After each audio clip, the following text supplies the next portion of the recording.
we're going to start jumping into our topics because nothing's boring these days.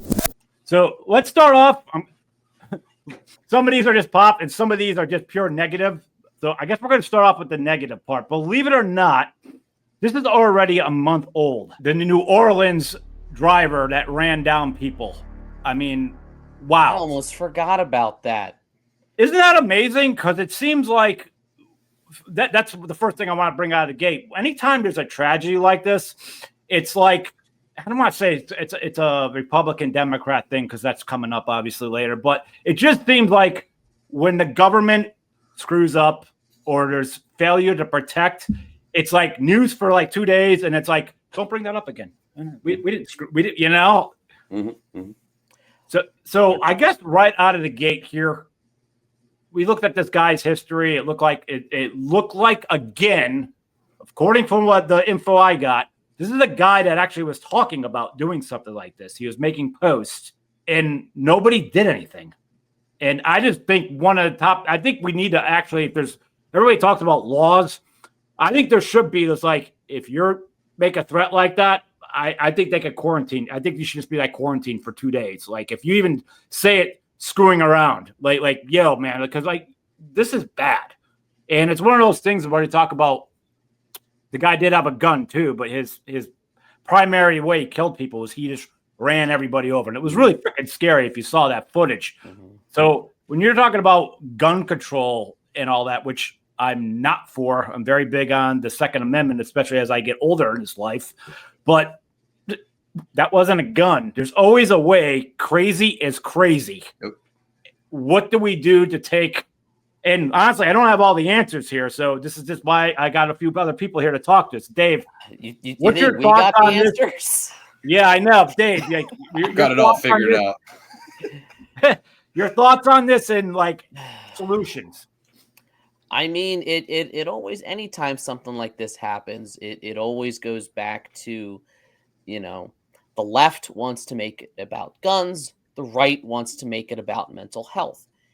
And to your point, there's a lot of like arguing, debating, and people yelling on social media, and then after a couple of days, it's kind of forgotten. Rinse, repeat, happen again, and both of those I think are valid conversations to have, but we never follow up on them. And I think, you know, yeah.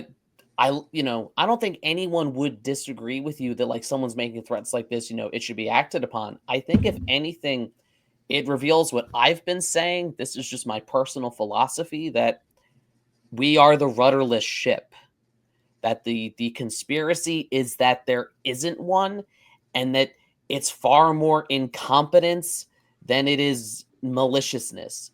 That the reason they don't do anything about it is they don't have the manpower to.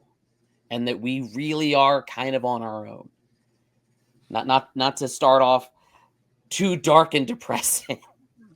Well, it is. Listen, this is what is on the agenda. This is what happened to us in America. I mean, I'll obviously there's a world event too. I mean, I would put that on the list, but I just think things like this need to be talked about. And if what you're saying, we're on our own, that really backs up my Second Amendment that support. It does. Yeah. And you know, they say, oh, the only way to stop a bad guy with a gun is a good guy with a gun, which on paper, yes. Mm-hmm. I also think that we get caught up in extremes because you get the whole, like, both sides kind of want to put everyone in a box. You're either on this extreme or this extreme. And it's like, people who are in favor of, you know, Second Amendment, I'm all for, but do you believe in private ownership of nuclear weapons? Most people would say probably not, which means there is a line. We need to argue and figure out where that line is. Mm-hmm. But I think this really does go down to mental health because 100% for you to just pick them, like, I don't know them. Maybe on like next week, if you're around your right state of mind, your best friend you might have just ran over, like your future best friend. Yeah. Like, to just say they'll do. I don't know how. I understand if you, I hate to say, but I understand if you have such hatred for a particular person and there's a crime of passion, that I could actually say I understand. Not that I've done it, or plan to do it, but that we can prove. Yes, but just to say, like, them, innocent people. Mm-hmm. How? I don't know how, Well, where your mindset is. they're not in the right frame of mind. But again, like I was saying, we don't follow through with it. For every liberal I hear saying it's about guns, I hear a conservative say it's about mental health. But then I don't see those same conservative politicians doing anything about mental health. Like, okay, that's great. What are we going to do about it? I think George Carlin made a good point about the mental health thing. Is there's no profit in that. It's just there's not. Money. So they're never really planned to fit. I hate being like the negative Nancy. They don't plan to do that, like homeless and fix that. Well, and I think we should. I think if we're funding Ukraine and whatever, I want to get into that yet. But like, why are we funding death when like we could take care of this here and have a less incident, like take the odds down of, but like we gotta, when people are saying we gotta take care of it's not just so much America first, but it's also one of them, like this is public safety, man. Mm-hmm. This is public safety, and I don't think there's a price on that in my eyes. Ross, any thoughts on this one? Yeah, since I do, true crime cases of the late 60s, people always hit me up with every kind of event. And I really don't follow current events like that, at least not lately. But, I can definitely weigh on this. So, I live in Southern California. Like Lauren, I'm a massive, Second Amendment proponent. So, somebody drives a car into a crowd at an event that I'm at, it's going to go quite differently. My audience kind of knows I've brought some of my guns to the range. Some of it's on the YouTube. So it's not really a big secret. So I think, Lauren and I kind of have, a hard line on this type of stuff. It's interesting that the guy had a gun or, made gun threats, whatever. I agree with Lauren. I think that at the very bare minimum, if not a quarantine, I think you need a visit from law enforcement or whoever. I mean, you go on Twitter, X, wherever, and you make a threat against the president, the FBI shows up and knocks on your door. I really don't. Obviously, the FBI might not have the resources to do this to every person, but going back to how Lauren started this trend, because we've seen it countless. Again, the shooter in Tennessee recently, the school shooter, that when Trump got shot, the Trump shooter, there is actually a pattern of these people going and making these public statements. And then Lauren said they finally act on it. And, everything is just too slow to respond. So definitely a major public safety concern.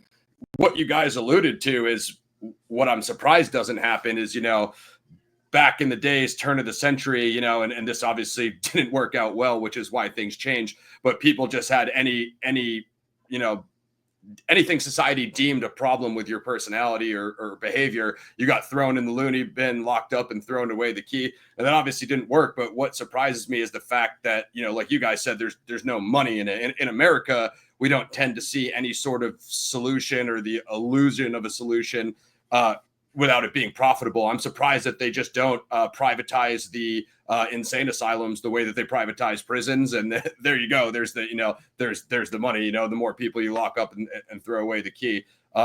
So yeah, it's crazy that it's 2025. And, as Dave said, we really haven't, I'm kind of hardline on Second Amendment. I support, background checks and all that stuff. I mean, obviously anybody, like Lauren said, if you have this sort of pattern in your social media or whatever, these massive red flags in your kind of psychological profile, then absolutely no, you should not own a gun. And then on the second half of that, I know this is getting away a little from the topic, but, when the liberals try to draw the line on AR-15s, it doesn't make sense to me because, Lauren knows where I'm from. I'm from northern New England, 1776, where the revolution started. There's literally people in the town that I'm from, where I was born, that dropped what they were doing, jumped on their horses, and went down to Lexington and conquered. So that's kind of just like embedded into my DNA.